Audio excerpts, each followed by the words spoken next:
두려움 없이 말년을 보낼 수 있을까? 인류 수명 120세를 논하는 지금 100살이 넘어도 나다운 생활을 지속할 수 있다면 얼마나 좋을까? 다나카 요시오는 100살이 넘은 나이에도 의사 가운을 입고 환자들을 진료하고 있는 현역 의사라고 하는데 정말 대단합니다. 101세를 기념하며 그의 책 나는 101세 현역 의사입니다 에서 자신의 활동법, 식사법, 질병 대처법, 마음관리법을 45가지로 정리했는데요.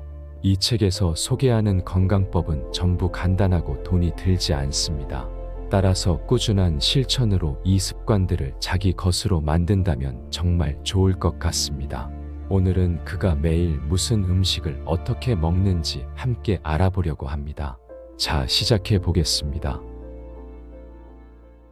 매일 15종류 이상의 채소를 먹습니다. 저는 매일 채소를 의식한 식단으로 식사를 합니다.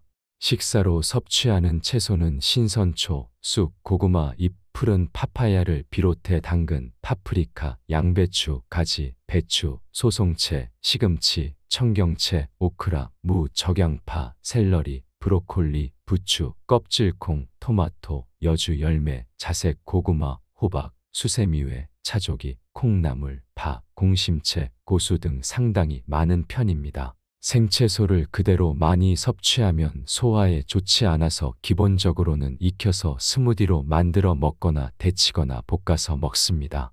아침 식사 때는 제철 채소를 중심으로 7에서 8종류의 익힌 채소를 소량의 물과 함께 믹서에 갈아 걸쭉한 스무디로 만들어 먹습니다. 채소를 익혀 먹기 위해 나름대로 아이디어를 냈습니다. 전날 밤 전기밥솥에 가다랑 어포, 다시마, 적당량의 물, 채소를 넣고 백미 취사로 설정해 예약해둡니다. 그럼 다음날 아침에 먹기 좋게 익은 채소가 완성되어 있습니다. 또 다음과 같은 방법으로 아침 주스도 만들어 마십니다. 먼저 적당한 크기로 썬 당근과 식화사즙 또는 레몬즙을 믹서에 넣고 갑니다. 거기에 사과를 넣고 다시 한번 갈아서 매일 아침 마시고 있습니다. 저는 출근 전에 바빠서 시간이 오래 걸리지 않고 소화도 잘 되며 영양가 높은 채소를 섭취하기 위해 이렇게 먹고 있지만 여유가 있는 사람은 다른 방법으로 먹어도 좋습니다. 저녁에도 채소를 충분히 섭취합니다. 공심채, 수세미회, 양배추, 가지, 당근 등 5종류 이상의 채소를 싱겁게 간을 해서 삶거나 볶아 먹습니다. 삶을 때는 고온에서 푹 삶는 것이 아니라 냄비에 물을 끓인 뒤 불을 약하게 줄이고 채소를 넣습니다. 그렇게 하면 채소의 비타민이 거의 파괴되지 않습니다. 채소로 찌개 요리를 해먹을 때는 감칠맛이 나도록 큰 실말, 미역, 녹미채 등의 해조류, 표고버섯, 망가닥버섯, 새송이버섯 등의 버섯류, 생선, 돼지고기, 닭고기 등을 더하는 경우가 많습니다. 이 나이까지 건강하게 생활할 수 있는 건 여러 종류의 채소를 매일 맛있게 먹는 습관 덕분 아닐까요? 채소를 통해 활성산소를 줄입니다. 채소 중에는 활성산소를 줄이는 항산화 성분이 들어있는 것들이 많습니다. 항산화 성분에는 비타민C, 비타민 E, 카로티노이드, 폴리페놀, 베타카로틴, 황함유 화합물 등이 있습니다. 비타민C는 브로콜리, 파슬리, 파프리카, 콜리플라워, 피망에, 비타민 E는 견과류, 깨, 올리브오일에, 카로티노이드는 시금치, 호박, 소송채, 차조기, 청경채, 토마토, 고추에, 베타카로틴은 당근, 호박, 피망에, 황함유 화합물은 양파, 부추, 양배추, 브로콜리 등에 많이 들어 있습니다. 또 폴리페놀은 레드와인, 블루베리, 코코아 등에도 많이 함유되어 있습니다. 성인의 하루 채소 권장 섭취량은 350g 이상인데 국민건강영양조사에 따르면 일본인의 하루 채소 평균 섭취량은 276.5g이었습니다. 현대인의 채소 섭취량이 적은 이유로 채소를 샐러드로 섭취하는 사람이 많다는 점도 들 수 있습니다. 샐러드는 부피가 커서 눈으로 보는 것보다 섭취량이 적습니다. 앞서 말했듯이 저는 채소를 먹을 때 열을 가해 조리해서 소화하기 쉽고 양도 많이 먹을 수 있게 합니다. 평소에 채소 섭취량 부족이 신경 쓰이는 사람이라면 샐러드에 비하면 시간과 품이 들지만 조리해서 먹는 방법을 고민해 보면 어떨까요? 섭취하는 채소의 양과 종류를 늘리면 몸의 상태가 달라지는 것을 실감할 수 있을 겁니다. 채소부터 먹기 시작합니다. 베지터블 퍼스트라는 말이 있습니다.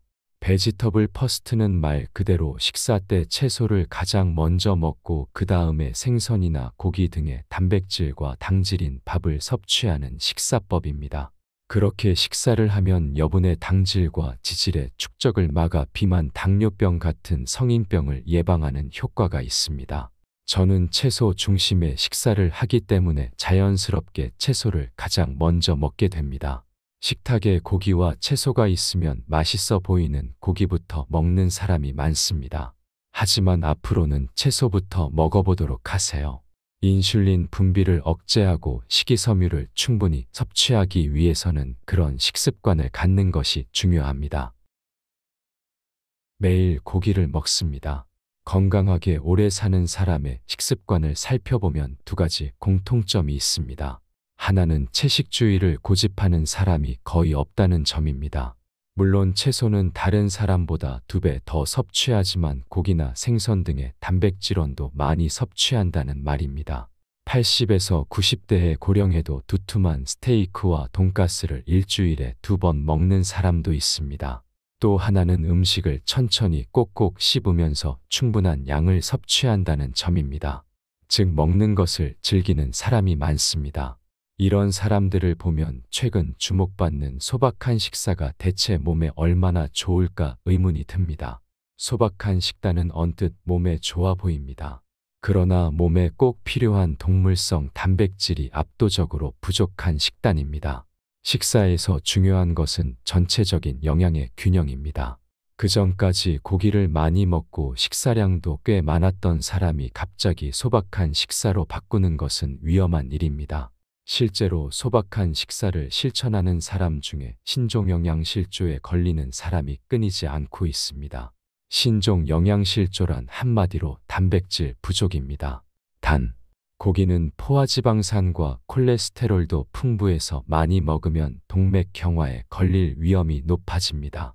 그러나 한편으로 콜레스테롤은 우리 몸을 만드는 60조 개 세포의 원형질막의 구성 성분이고 또 남성 호르몬과 여성 호르몬의 재료가 됩니다. 따라서 콜레스테롤을 무조건 몸에 나쁘다고 단정해 극단적으로 섭취하지 않는 것은 오히려 건강에 좋지 않습니다. 육류도 여러 부위를 골고루 섭취해야 하는데 소고기, 돼지고기는 붉은 살코기뿐 아니라 기름기가 많은 등심도, 닭고기는 연한 살뿐 아니라 가슴살과 다리 부분 등을 적당량 섭취하는 것이 좋습니다. 또한 소박한 식사를 하다 보면 생선도 거의 먹지 않는 경우가 있습니다. 그러나 등푸른 생선에는 피로를 제거하는 DHA와 EPA가 많이 들어있다는 점을 기억해야 합니다. 제 식단은 소박한 식사와는 거리가 있습니다.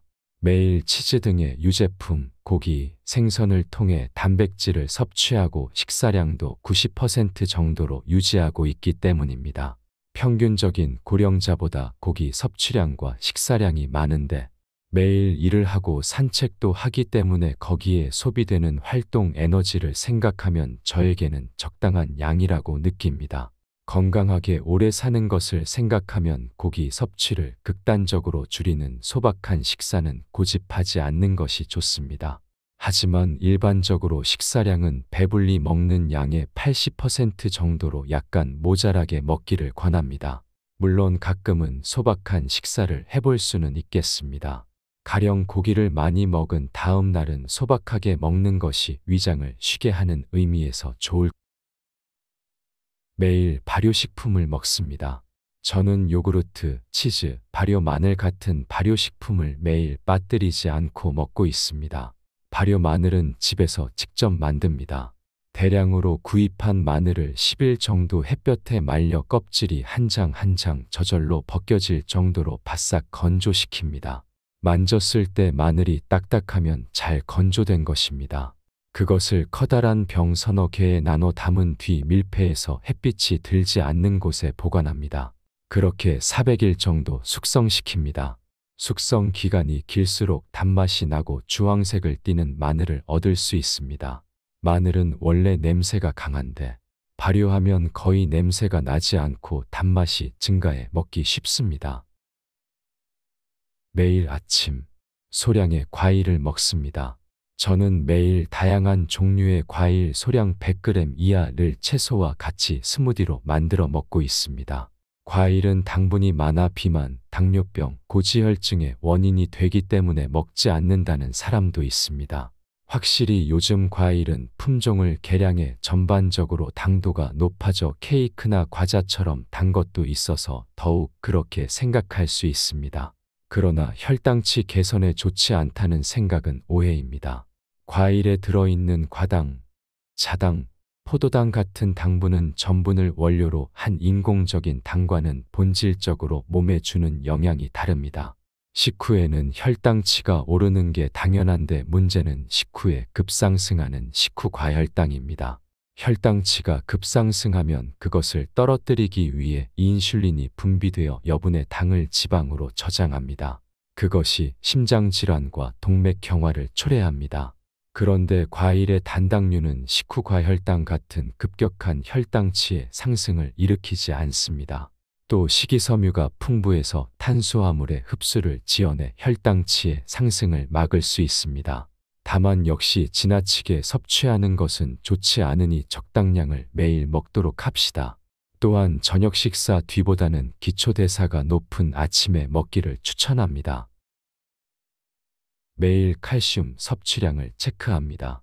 뼈 형성에 필요한 성분은 칼슘, 비타민 D, 비타민 K, 마그네슘입니다. 칼슘은 치즈, 요구르트, 두부, 나토, 멸치 등의 작은 생선, 녹미채, 미역, 큰 실말 등의 해조류, 소송채, 청경채, 고구마, 잎 등 녹황색 채소에 많이 들어 있습니다.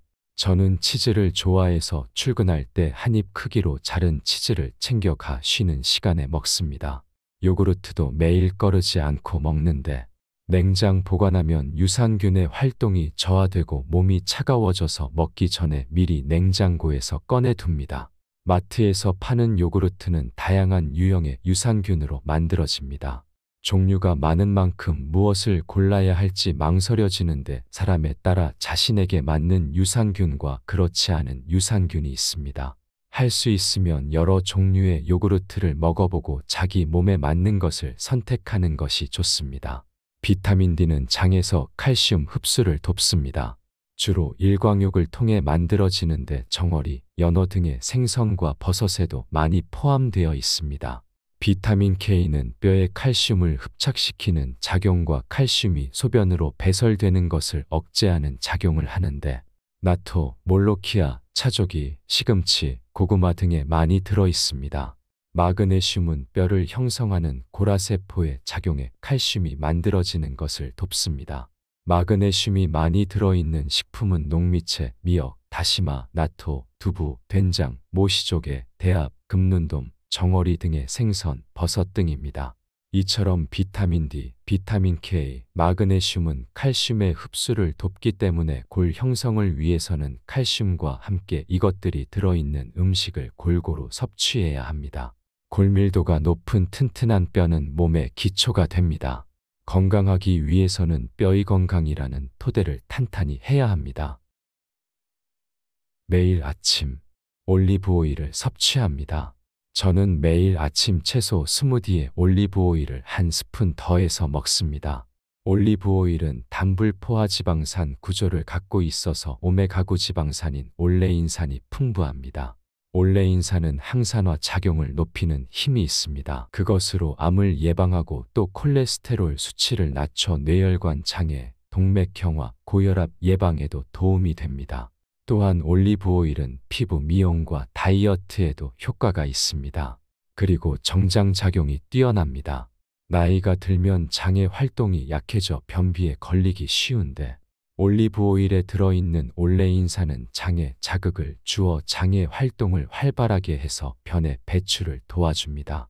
변비 증상이 있는 사람은 식전에 올리브 오일을 한두 스푼 섭취하면 도움이 됩니다. 저는 다행히 변비증이라 할 정도의 변비는 경험해 본 적이 없는데 올리브 오일을 거르지 않고 섭취하는 것이 쾌변의 이유 중 하나가 아닐까 생각합니다. 일주일에 한 번 약선 수프를 먹습니다.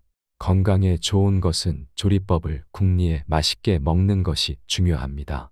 아무리 몸에 좋아도 맛이 없으면 적극적으로 먹지 않게 되니 기본적으로 맛이 있어야 합니다. 이것이 몸에 좋은 음식을 지속적으로 먹는 요령입니다.